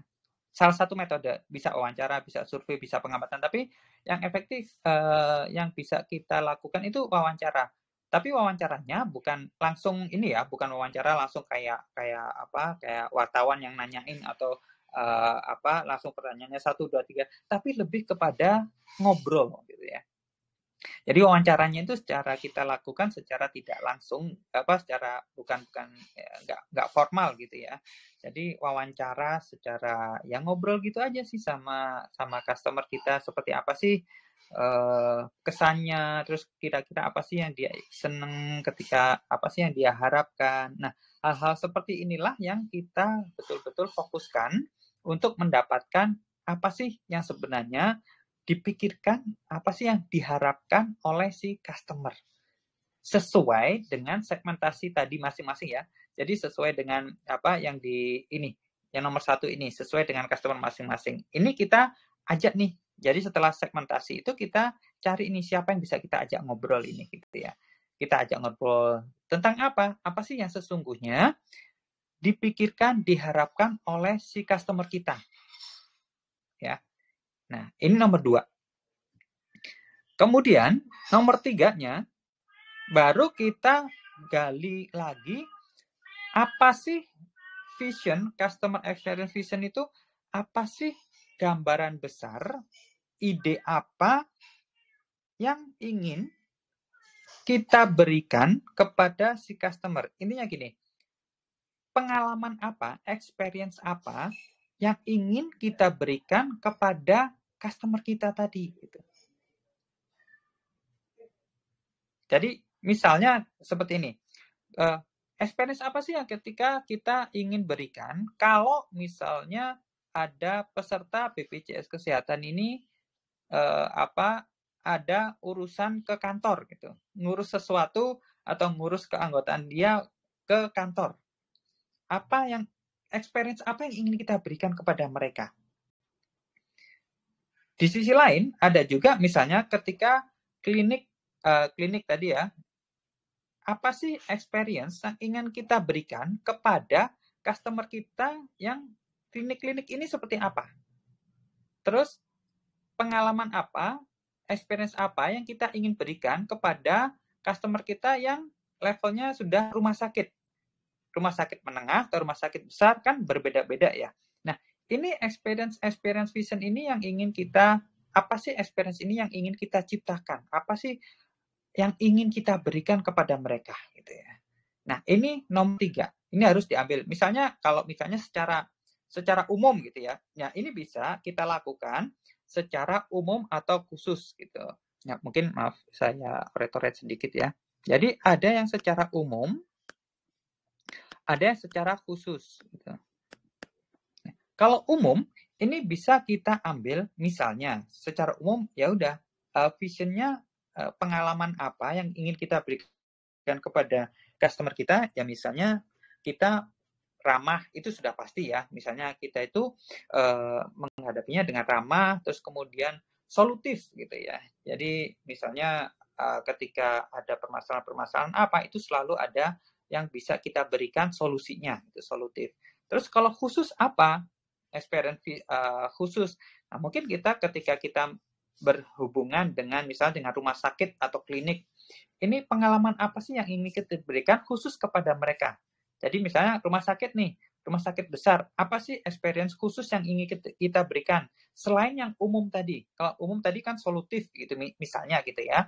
Nah, kalau khususnya apa? Nah, ini yang perlu kita cari lagi, kita gali lagi, apa sih yang bisa, ide apa, gambaran apa yang ingin kita berikan kepada customer kita sesuai dengan segmen tadi. Apa yang umum, apa yang khusus gitu ya. Nah, ini dari customer experience vision. Gambarannya seperti apa nih? Gambaran pengalaman yang ingin kita berikan kepada mereka. Yang ingin kita berikan dan ingin kita benar-benar sampaikan sehingga mereka ini benar-benar merasakan bahwa oh iya ya, enak ya kalau dengan dilayani seperti ini gitu. Jadi ini yang ingin kita berikan. Kesan ini yang ingin kita berikan. Ini yang nomor 3, Customer Experience Vision. Nah, langkah selanjutnya apa di langkah keempat? Langkah keempat yaitu baru bagaimana ketika tadi sudah kita ada gambarannya gitu. Gambaran misalnya secara umum kita harus ramah atau solutif gitu. Baru di nomor 4 kita desain experience-nya itu di setiap touch points. Touch point itu apa? Jadi touch point ini adalah momen ketika customer berhubungan dengan kita. Setiap momen, ya. Jadi setiap momen itu kita namain touch points, gitu ya. Jadi makanya ketika kita gambarkan di sini, touch point itu akan ada banyak. Misalnya gini, misalnya ketika si customer ini dia datang, misalnya ini ke kantor ya, si peserta BPJS Kesehatan ini ke kantor gitu ya, ke kantor untuk urusan sesuatu. Nah, touch point dari awal itu misalnya ini mulai dari awal dari misalnya tempat parkir. Tempat parkir, misalnya dia bawa motor gitu. Bawa motor, dia datang ke kantor. Nah, touch point pertama apa? Oke, parkiran, tempat parkir. Itu sudah merupakan touch point karena di situ adalah parkiran kita, gitu ya. Dan itu awal ketika kita berhubungan dengan si customer. Kemudian touch point selanjutnya apa? Ketika misalnya si customer ini masuk ke dalam kantor. Masuk ke dalam kantor gitu. Nah, masuk ke dalam kantor. Ini touch point lagi. Kemudian ketika dia masuk ke touch point, masuk ke kantor, apa yang setelah itu dia akan ngapain? Gitu. Misalnya dia melakukan ke reception untuk meja pendaftaran. Gitu. Nah, ini sudah touch point. Kemudian sampai di meja pendaftaran, dia harus ngapain? Setelah daftar, mungkin dia menunggu. Menunggu di mana? Di ruang tunggu. Nah, ini touch point lagi. Touch point lagi. Terus ketika dia setelah menunggu, kemudian dia baru, misalnya dia ke CS gitu ya, ke pelayanan. Nah, dia bertemu dengan CS. Nah, ini touch point lagi.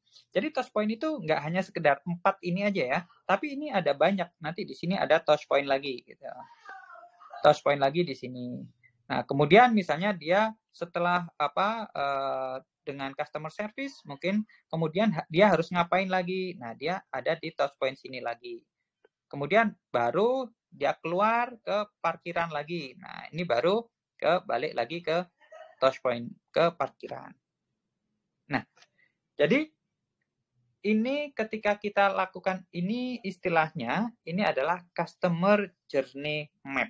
Kalau di kita, ini istilahnya adalah customer journey map. Jadi seperti sebuah peta ya teman-teman. Kalau kita gambarkan itu, ini adalah seperti sebuah peta.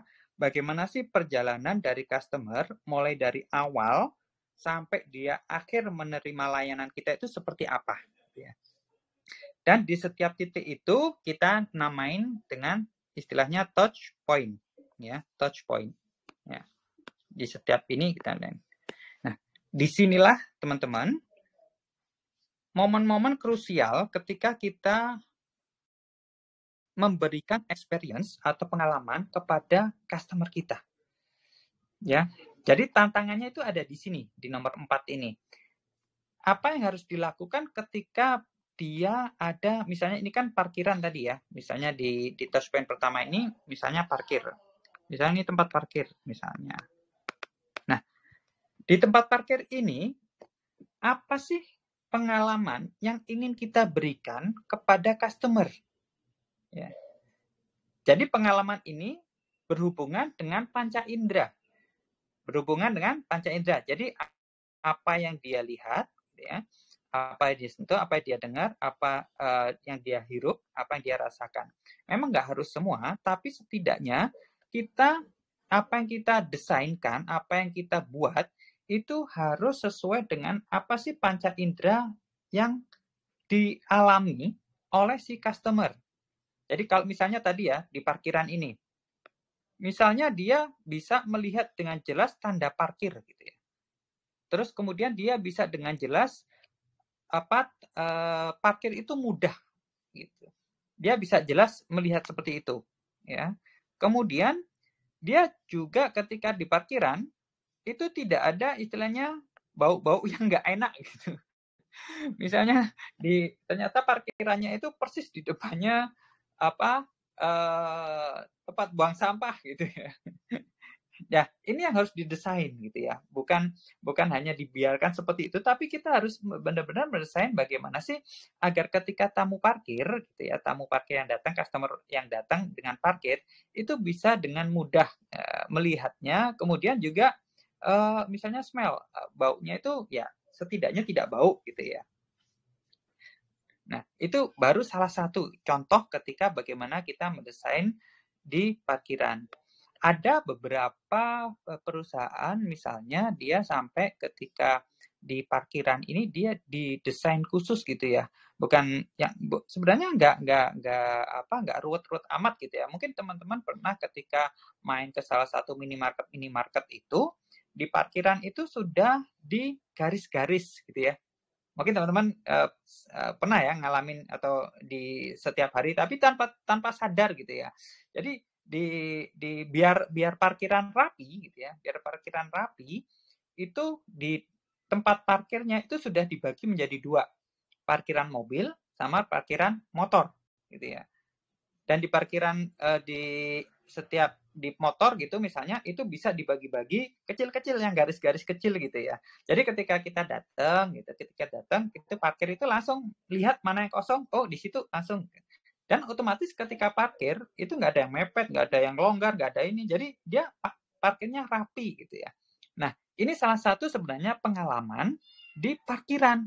Bagaimana kita sebagai customer itu mudah untuk parkir gitu ya. Dan ini adalah ya didesain, ya memang disengaja oleh untuk dibuat itu agar customer itu mudah untuk parkirnya.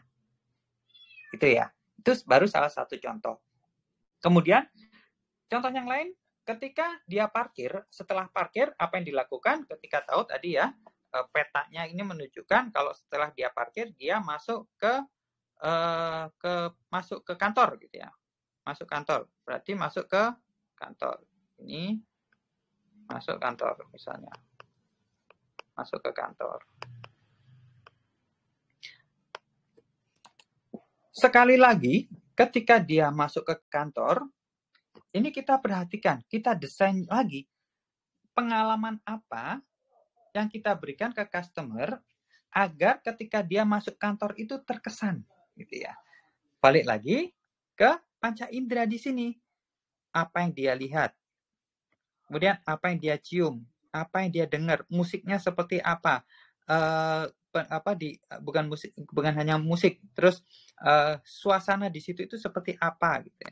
Kemudian apa yang dia sentuh, misalnya pintunya yang dia sentuh atau ini bersih atau tidak atau seperti apa gitu ya.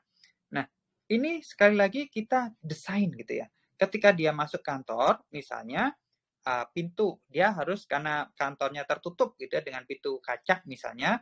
Nah, ini jelas nggak tandanya kalau pintu itu harus didorong atau ditarik gitu ya. Itu salah satu contohnya. Kemudian mungkin di situ sudah ada standby misalnya dari tim satpam gitu ya. Yang tugasnya adalah membukakan pintu gitu. Nah, itu juga adalah pengalaman-pengalaman yang memang kita desain dari awal akan seperti itu gitu ya. Kemudian setelah masuk kantor dia tadi kemana? Ke reception, ke reception pendaftaran. Sekali lagi di sana kita harus siapkan itu di reception. Misalnya kelengkapan dari misalnya apa saja proses yang bisa memudahkan untuk pendaftaran. Ya, penjelasannya seperti apa, detailnya seperti apa, informasi apa yang kita berikan. Nah, ini semua kita desain, teman-teman. Ya, kita desain di setiap touch point. Ya, kuncinya di sini. Di setiap touch point ini kita bedah lagi apa saja sih pertama yang kita lakukan, kita bedah lagi apa sih touch point yang terjadi gitu ya. Dengan istilahnya customer journey map. Nah, baru kemudian kita bedah lagi di dalamnya. Apa sih yang diharapkan, apa sih yang diinginkan oleh si customer itu gitu. Ya. Nah, inilah salah satu kunci bagaimana kita mendesain experience itu yang terkesan gitu.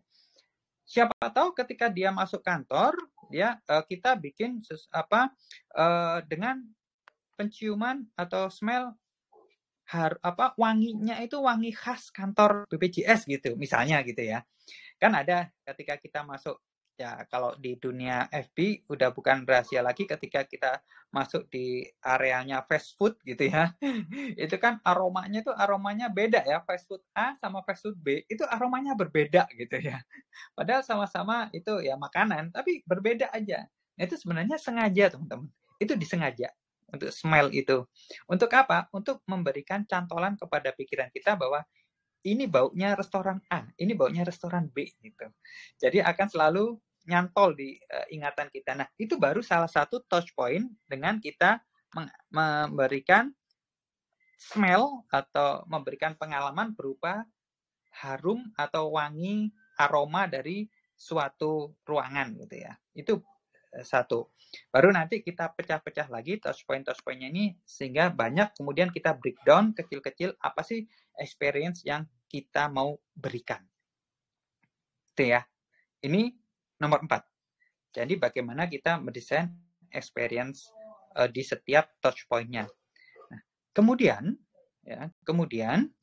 bagaimana ketika kita ingin membuat sesuatu experience, pengalaman yang lebih dari yang seharusnya. Jadi kalau bisa yang nomor 5, ini bisa kita ukur teman-teman.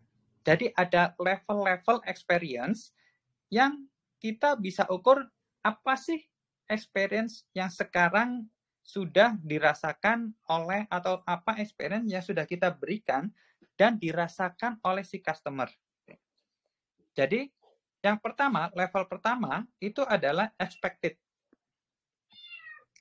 Level expected ini apa? Level expected ini apa sih sebenarnya? Level expected ini ya namanya expected ya, sesuai yang diharapkan. Jadi apa yang diharapkan oleh si customer itulah apa yang kita berikan. Nah, jadi ini levelnya expected. Jadi kuncinya di sini ya, expected. Ini kita kuncinya di expected. Apa yang kita berikan itu sesuai dengan apa yang diharapkan oleh si customer. Balik lagi, misalnya tadi di parkiran. Di parkiran, harapannya si customer ini apa ketika dia mau parkir? Harapannya misalnya dia di customer itu, misalnya di customer itu dia ingin yang mudah gitu ya. Jadi customer itu pengen parkiran itu mudah untuk parkir gitu. Dan inilah yang kita berikan kepada si customer. Itulah yang kita buat. Jadi inilah yang posisinya ada di expected.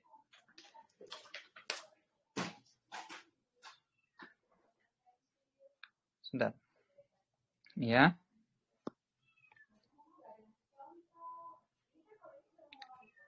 Jadi expected itu kuncinya adalah bahwa ketika apa yang kita berikan itu sesuai dengan apa yang diharapkan oleh si customer. Tadi ya, balik ke nomor 2 tadi, level expected ini tadi ya. Level yang di expected ini seperti yang di nomor 2 tadi ya, thinking and feeling. Thinking and feeling-nya si customer gitu ya. Jadi apa yang menjadi thinking and feeling-nya si customer itu sesuai dengan apa yang kita berikan. Jadi itulah yang dinamakan expected. Jadi ini sesuai dengan apa di langkah nomor 2 tadi ya. Langkah nomor 2. Ya. Jadi thinking and feeling-nya si customer itu ya sesuai dengan apa yang kita berikan. Ini yang kita namakan expected. Levelnya expected gitu. Nah, terus kalau ini level ketika apa yang kita berikan itu tidak sesuai dengan apa yang diharapkan oleh si customer, ini ada di level bad. Ya, ada di level bad. Jadi ketika customer ingin, misalnya tadi ketika balik lagi ke parkiran misalnya, ketika customer inginnya bahwa parkiran itu ya mudah, kemudian teratur, rapi gitu ya. Tapi ternyata ketika customer ke sana, parkirannya ini nggak karu-karuan gitu ya. Acak-adul itu arahnya nggak karu-karuan, sehingga dia mau parkir aja susah gitu ya. Nah, ini sudah salah satu levelnya ini ada di level bad. Ini level bad lah gitu ya, level jelek gitu. Bukannya nggak expected lagi, nggak sesuai harapan, tapi di bawah dari harapan. Ini ada di level bad. Nah, kemudian bagaimana ketika kita ingin menaikkan level kita dari expected ke good? Bagaimana caranya kita naikin agar apa yang dialami oleh si customer ini menjadi pengalaman nggak hanya berbeda ya, tapi pengalaman yang berkesan gitu, yang berkesan. Bagaimana kita menaikkan dari yang sebenarnya harapan kita seperti itu, tapi kita bisa menaikkan menjadi good experience. Yang perlu kita tambahkan ketika kita expected ke good, ini adalah added value. Added value, nilai tambah ya. Jadi untuk naik ke expected ke good itu kita berikan yang namanya added value. Contohnya seperti apa? Misalnya kayak tadi ya, balik lagi kita contohnya pakai di parkiran ya. Ketika di parkiran kita kan sudah di expected nih ya. Jadi tamu konsumen ketika mau parkir, misalnya ini motor gitu. Dia parkiran jelas di mana parkirnya, dia parkir juga mudah, rapi, parkiran rapi, nggak berantakan, itu sudah expected. Terus bagaimana kita agar di parkiran itu menjadi levelnya menjadi good gitu. Misalnya, ya ini pernah saya alami juga sih di salah satu restoran, kalau di salah satu restoran gitu ya. Dia ketika parkir, kalau siang itu kan panas ya teman-teman. Nah, dia itu sediain kardus gitu ya. Kardus yang khusus yang seukuran dengan jok motor gitu. Jadi ketika kita parkir gitu ya, kemudian jok kita itu ditutupin sama kardus itu gitu kan. Kalau siang-siang kan panas ya teman-teman. Jadi motor itu akhirnya ketutupan sama kardus itu gitu. Terutama di joknya itu ditutupin sama kardus gitu. Nah, ini kan value added ya. Kita added value gitu. Akhirnya apa? Ya akhirnya kita sebagai pelanggan itu merasa seneng gitu. Ketika misalnya kayak tadi di restoran yang saya cerita tadi, motor ditutupin pakai kardus. Kalau pas keluar itu kan nggak panas ya. Jadi kita pakai motor itu ketika ditutupin terus tutupnya dibuka kan jok itu nggak panas. Nah, kalau biasanya gitu kan, kalau di parkiran itu kalau panas gitu ya, ketika kita mau keluar ketika kita mau pulang bawa motor kan kalau joknya panas kan nggak enak banget gitu ya. Rasanya kayak kepanasan gitu. Nah, itu sebenarnya yang bisa menjadikan sesuatu yang menjadi lebih bagus, levelnya naik menjadi good gitu ya. Nah, kemudian gimana caranya ketika experience ini menjadi sesuatu yang luar biasa, menjadi wow gitu ya. Menjadi wow. Apa sih yang harus dilakukan? Faktor untuk kita menjadikannya itu wow, itu adalah dengan memberikan surprise. Sesuatu yang tidak diduga-duga. Kejutan. Itu menjadi sesuatu yang wow gitu. Ya. Jadi misalnya ketika kita balik lagi ya, contohnya satu aja ya, kita ulik gitu ya, di parkiran gitu ya, di parkiran. Kejutan apa sih yang bisa kita berikan agar tamu itu merasa wow gitu? Dengan surprise. Ya misalnya ketika di setiap motor parkir gitu ya, setiap motor parkir itu nggak hanya ditutupin yang tadi ya, nggak hanya ditutupin pakai kardus gitu ya. Tapi misalnya bagian setirnya atau apanya itu dilap gitu. Dibersihin pakai kanbo, dilap gitu ya. Jadi ketika pulang itu motor saya bersih, dilap ya. Itu kan kejutan-kejutannya, surprise. Dan ini pernah ya teman-teman, di salah satu klien kita itu di salah satu hotel gitu ya di Medan. Jadi dia itu ketika ada mobil yang kan tamu-tamu kan bawa mobil ya di sana. Nah, mobilnya itu parkir gitu, mobilnya parkir. Malam hari gitu, malam hari itu mobil-mobil yang parkir itu dilap teman-teman. Nggak dicuci, nggak sampai dicuci, tapi dilap gitu ya, dilap gitu. Jadi paginya ketika tamu-tamu itu ingin pakai mobilnya, itu pada kaget semua. Wih, mobil kok udah bersih aja ini. Nah, ini akhirnya ya itu tadi, itu experience yang ingin kita ciptakan gitu ya. Menjadi sesuatu hal yang kejutan gitu. Yang akhirnya ini adalah menjadi sesuatu yang wow gitu. Wah, sangat berkesan. Itu baru dari parkiran aja gitu. Baru dari parkiran aja sudah seperti itu. Belum lagi ke touch point yang lain. Jadi kalau kita balik lagi ke sini, ini yang kita bahas tadi baru dari parkiran saja, gitu ya. Belum dari touch point yang lainnya, gitu. Bayangkan ketika hal-hal kebaikan, hal-hal yang nggak hanya expected, tapi sampai pengalaman-pengalaman di level good, itu terjadi di banyak, mungkin nggak semua ya, tapi di banyak touch point gitu. Di touch point di sini itu ada sesuatu good yang dirasakan oleh si customer, ini secara tidak langsung bisa menjadi sesuatu yang wow. Jadi kumpulan-kumpulan good experience tadi bisa menjadi sesuatu yang wow, yang akhirnya itu bisa menjadikan hal yang selalu diingat, hal yang menjadi terkesan, yang sangat berkesan, yang dirasakan oleh si customer gitu. Dan inilah yang target yang kita harapkan, teman-teman. Jadi ketika apa yang kita berikan, apa yang kita lakukan ini menjadi sesuatu yang terus diingat oleh si customer, terus dikenal menjadi sesuatu yang terkesan gitu ya di customer, inilah target yang kita inginkan. Makanya di nomor 6, apa yang kita rencanakan tadi, itu harus melalui yang namanya test and review. Tujuannya untuk apa? Tidak semua apa yang kita rencanakan kan pasti berhasil ya teman-teman. Kita mungkin berpendapat, wah ayo kita buat seperti ini yuk. Pengalaman kita berikan pengalaman seperti ini. Belum tentu misalnya tadi ketika kita di touch point, di reception gitu ya. Oke, kita bikin pengalaman seperti ini yuk. Misalnya kita mau bikin plan A nih di reception ketika peserta mendaftar, apa yang kita lakukan ini biar mendapatkan tamu mendapatkan good experience gitu, kita bikin seperti ini, rencananya seperti ini. Nah, ketika kita implementasi gitu ya, kita coba dulu, kita tes dan review ya. Kita implementasi dulu.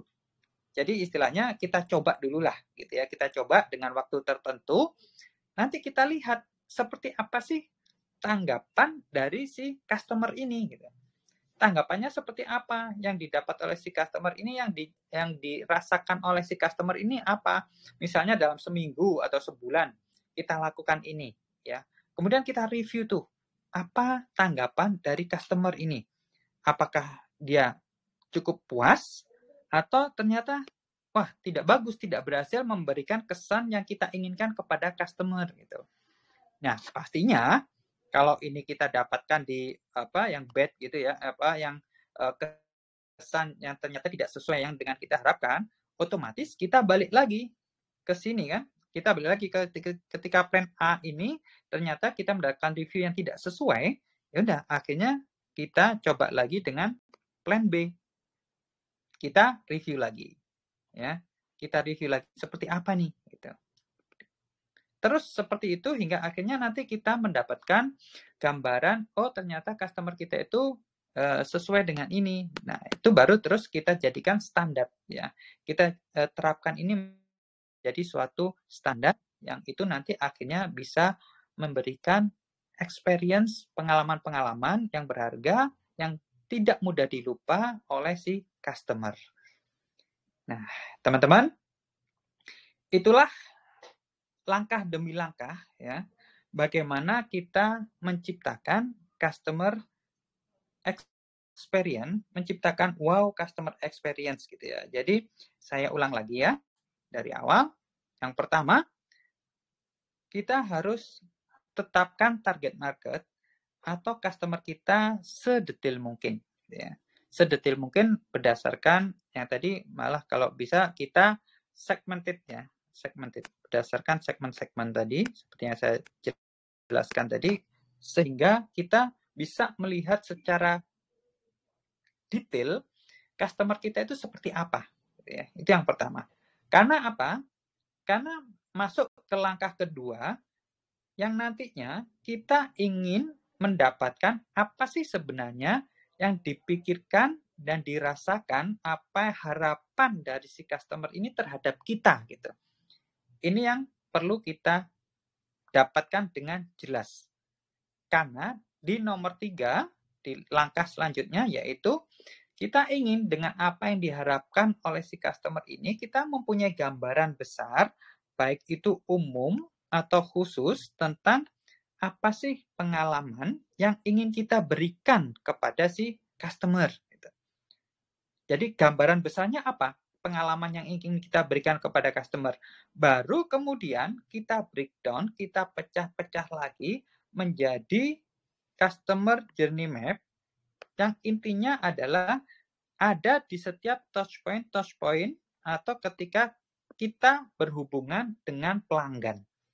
Ini kita breakdown lagi menjadi touch point itu. Kemudian kita lakukan apa sih gambaran experience yang sudah kita sebelumnya, gambaran experience visionnya ini, kemudian kita masukkan di sini, di setiap touch point. Dari situ kita bisa kita ukur nih, levelnya mau seperti apa gitu. Misalnya dari sekarang, misalnya di parkiran nih, di parkiran levelnya sudah expected ini. Oke, kita ingin menaikkan level di parkiran tadi menjadi sesuatu yang bagus, yang good. Apa yang kita lakukan? Ya.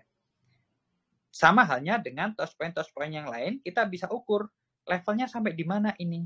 Baru nanti kita lakukan apa yang akan kita lakukan, apakah added value atau surprise untuk menciptakan wow, tapi di kita harapkan yang pertama dan terutama, jangan sampai berada di posisi bad.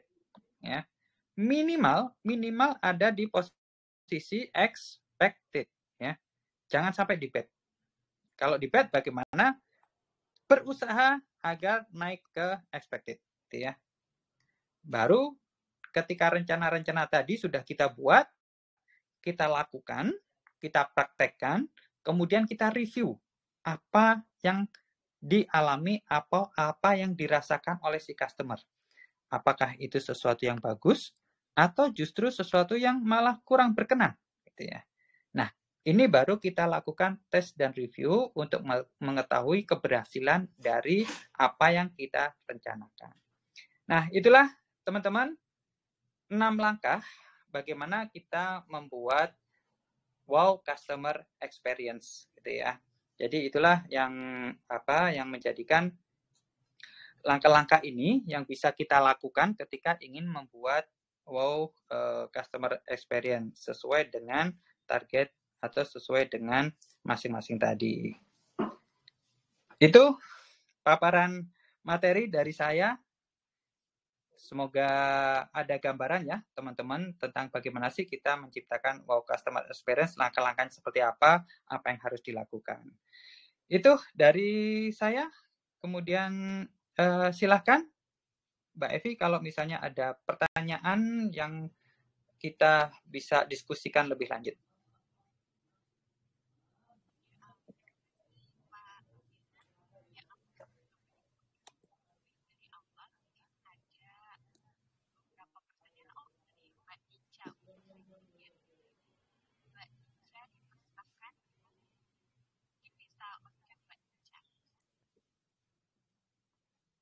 Di mana ininya? Pertanyaannya? Raise hand. Oh, yang raise hand. Baik. Ya, Kak Dinca. Silakan Kak Dinca.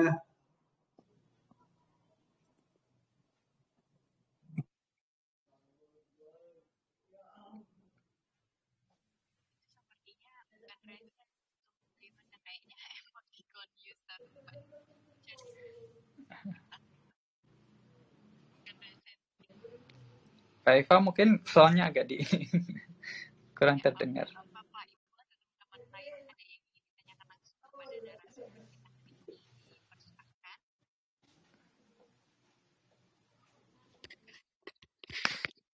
Ya, dipersilakan buat Bapak Ibu dan teman-teman jika ada yang ingin ditanyakan kepada narasumber kita hari ini, dipersilakan. Kalaupun mungkin masih malu-malu kalau mau nanya secara langsung bisa japri saya atau ke Bliwanda, dipersilahkan. Ya, kalau Bliwanda ada pertanyaan nggak nih ke narasumber kita? Mungkin sambil nunggu Kak Dinca ya. Kalau dari tadi ya. Ini sih yang serunya itu kan kalau kita sebagai pengusaha misalnya Pak. Ya. Tadi kan Ritz-Carlton kan dia mahal tapi kan tetap rame. Betul. Nah ini kalau kita lihat di Indonesia itu konsumen itu pasti pertama kali itu dia lihat berapa sih price-nya, harganya. Nah gimana sih kita kalau dari 6 tadi itu supaya bisa konsumen itu melihat harga itu di nomor kesekian gitu sih Pak, mungkin ada tipsnya atau gimana Pak dari sana? Iya, baik, sebenarnya di sebelumnya kan ketika customer itu berhubungan dengan kita kan dia pasti akan tahu kita dulu sebelum bertransaksi gitu ya, apalagi di zaman sekarang ya, ketika sebelum kita transaksi aja pasti sebelum membeli sesuatu kita udah browsing gitu ya, nyari-nyari informasi tentang produk kita, tentang layanan kita gitu. Nah dari situlah sebenarnya kenapa di kita yang bangunan tadi Pak ya, yang customer experience formula itu ada namanya level awareness. Jadi awareness itu disitulah fungsinya bagaimana kita memberitahukan gimana sih, apa sih pengalaman yang kita ciptakan, kemudian bagaimana sih gambaran dari customer kita selama ini apa yang dia dapatkan gitu. Karena ketika kita ngomong berbicara price gitu ya, pasti orang akan maklum bahwa ya kalau bahasa Indonesia kan ada harga, ada rupa gitu Pak ya. Jadi ketika orang ingin membeli sesuatu dan dia pasti kan browsing atau mencari informasi dulu gitu ya.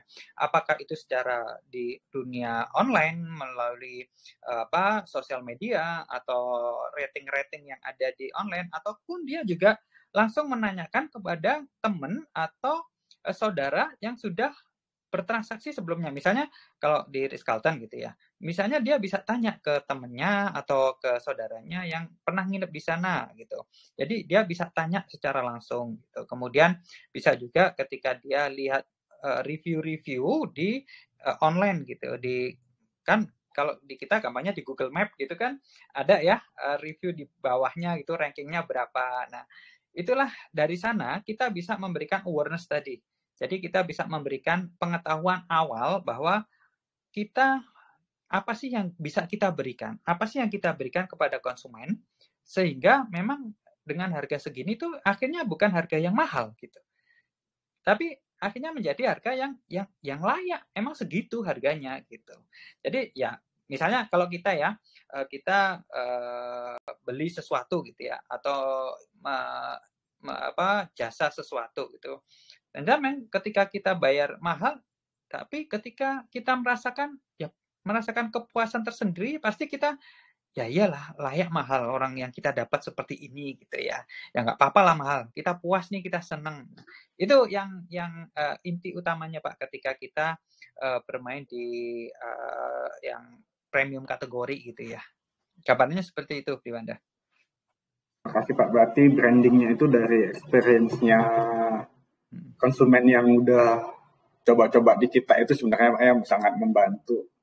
Iya, sangat membantu. Kenapa itu salah satu target kita ketika mau punya loyal customer itu kan selain referensi dia kan juga memberikan rating gitu Pak ya. Makanya ketika kita ini kan tolong ya ya kalau yang apa kita biasanya sama ojek online itu kan sampai Pak tolong ya bintang 5-nya atau apa yang kita beli secara online di apa di online shop gitu atau di marketplace gitu kan kita diharapkan ngasih apa referensi ke situ. Justru dari situlah pelanggan-pelanggan lainnya sebelum beli ke kita itu tahu seperti apa sih kita gitu. Itu yang sangat penting referensi itu, terutama di dunia online sekarang ya.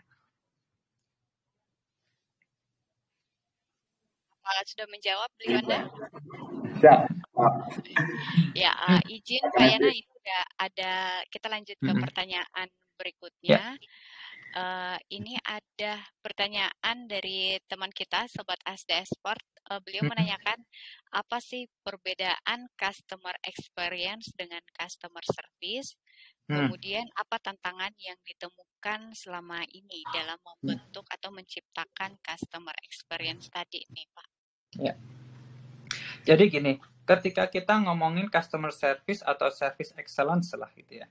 Sebenarnya kalau di secara garis besar itu customer experience itu jadi customer service ya itu hanya salah satu bagian besar dari customer experience gitu.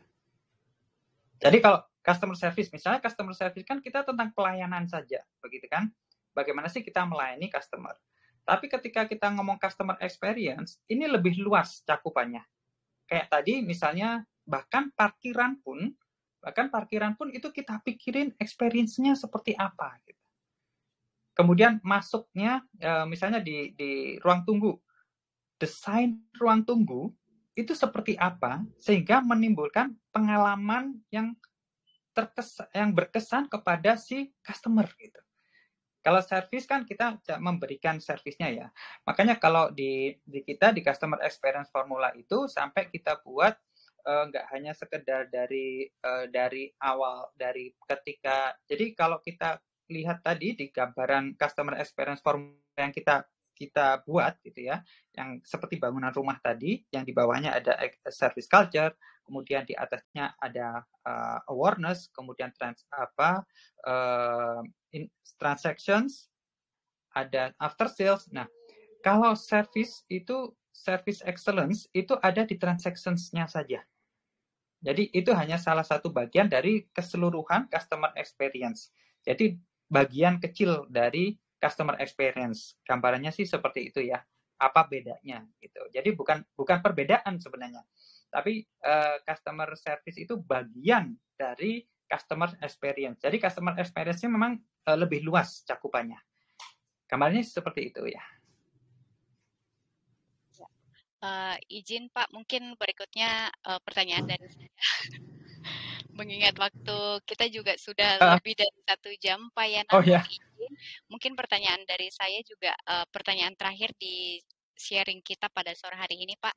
Jadi kalau saya nangkapnya sebagai orang yang mungkin tidak mendalami ilmu pemasaran, Pak, izin customer experience itu kan lebih apa yang dirasakan oleh pelanggan atau customer kita. Nah, kalau apa yang dirasakan, kalau menurut saya kan mulai dari, kalau bisnis nih Pak ya, mulai dari harganya, mulai dari tempatnya yang nyaman atau enggak, kemudian dari pelayanannya yang nyaman atau tidak. Nah, bagaimana nih kalau misalnya Pak ya, generasi milenial sekarang kan tuh lebih banyak ingin banting setir atau mungkin mencoba hal-hal baru dengan membangun bisnis kecil-kecilan nih Pak. Nah, kalau misalnya mereka mengutamakan customer experience dengan memperhatikan beberapa poin tadi, misalnya harganya harus seperti apa, kemudian tempatnya juga seperti apa, kira-kira yang menjadi prioritas dulu lah buat pebisnis atau pemula nih Pak, yang baru ingin merintis, apanya dulu nih Pak, yang menjadi poin plus untuk dipelajari. Seperti itu Pak. Jadi memang kalau ketika kita ngomongin experience untuk yang baru ya, yang pasti produk itu sudah valid. Yang pasti. Valid maksudnya apa? Produk valid ya misalnya kalau makanan, ya makanan itu juga sudah harus enak gitu ya. cara validasinya seperti apa ya kita bisa jangan dicobain dengan ya tadi balik ke design thinking tadi ya. Feeling thinking and feelingnya si customer. Jadi balik tadi yang nomor 1, ini kita target marketnya siapa nih customernya gitu. Kalau misalnya target customernya kita mau bisnis, buka bisnis, target marketnya anak-anak muda atau anak-anak sekolah gitu yang kelas-kelas SMA. Terus produk kita apa? Ya kita coba ke ini sudah sesuai nggak produk kita sama mereka, apa yang istilahnya pertama dari rasa gitu ya, dari rasa dulu. Kalau misalnya kita buka warung tapi rasanya nggak enak, walaupun kita desain sebagus apa, experience yang kita rencanakan yang akan kita buat se-wow apa, tapi kalau rasa nggak enak nggak bakal balik gitu kan. Jadi itu sudah basic ya. Jadi dari produk itu memang sudah basic. Tapi ketika kita ngomongin customer experience, produk itu salah satu customer experience ya. Jadi produk itu salah satu unsurnya. Nah, dari situ baru kita setelah produk itu kita benar-benar valid, baru kita ngomongin yang langkah-langkahnya ini gitu. Jadi apa sih yang mau kita berikan sehingga nggak hanya kita menjual produk aja, tapi juga menjual namanya experience gitu. Jadi apa sih yang dia rasakan ketika dia misalnya makan misalnya tadi kita bikin warung nih, rasanya sudah kita coba ke beberapa orang yang bahkan kita nggak kenal pun dia udah bilang oh enak ini enak gitu. Nah ketika itu baru kita masuk ke tahap tadi yang pertama, customer kita siapa gitu, terus thinking and feelingnya itu seperti apa sih, terus apa yang kita buat. Jadi ketika si customer ini masuk, misalnya kita buka warung, apa sih yang kita ingin berikan, rasa apa yang akan dirasakan oleh si customer. Nggak hanya sekedar makanannya saja, tapi juga segala sesuatunya yang berhubungan dengan warung itu seperti apa. Pelayanannya seperti apa, bahkan mungkin dekornya seperti apa, musik yang diputar seperti apa, sampai cara kita melayani, menyapa. Nah, itu didesain sesuai yang tadi itu, yang langkah-langkahnya itu kan ada di touch point. Nah, sesuai dengan tadi langkah-langkahnya itu seperti apa. Nah, jadi memang kalau untuk produk atau jasanya ya itu sudah harus yang paling utama harus divalidasi dulu sebelum kita memulai untuk menciptakan customer experience yang lainnya, karena itu yang paling utama gitu sih Mbak. Terima kasih banyak Pak, cerahkan nih buat yang ingin Tapi jangan salah loh ya Eva. Kadang gini, teman-teman itu berpikiran kalau dia di back office gitu ya, di back office misalnya di bagian keuangan, di bagian administrasi itu merasa nggak perlulah customer service, orang kita nggak ke customer langsung kan, biasanya takutnya seperti itu ya. Tapi sebenarnya ketika kita ngomongin customer experience, kita tidak membeda-bedakan siapa customer kita gitu. Jadi kalau kita bedakan, customer itu ada 2 kan, internal sama eksternal gitu. Jadi misalnya ketika yang di bagian belakang di back office kita di admin gitu. Customernya siapa? Ya tim yang dilayani dia gitu. Misalnya di finance, di keuangan, siapa yang dilayani? Customernya dia siapa?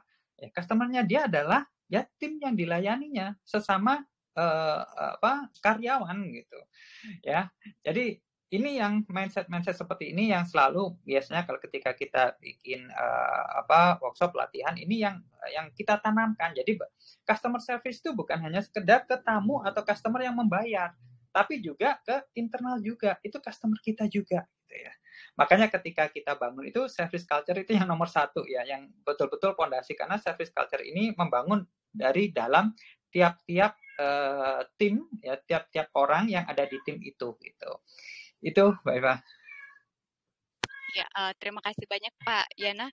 Yang terakhir itu Pak, memang biasa kayaknya sering luput dari kita semua atau terlupa dari kita semua bahwa customer itu bukan hanya pelanggan eksternal kita, tetapi juga ada customer internal, dan itu biasanya mungkin kalau organisasi atau perusahaan mungkin bilangnya ini Pak ya, organisasi support ya, kayak GA General Affairs bagian keuangan Pak ya.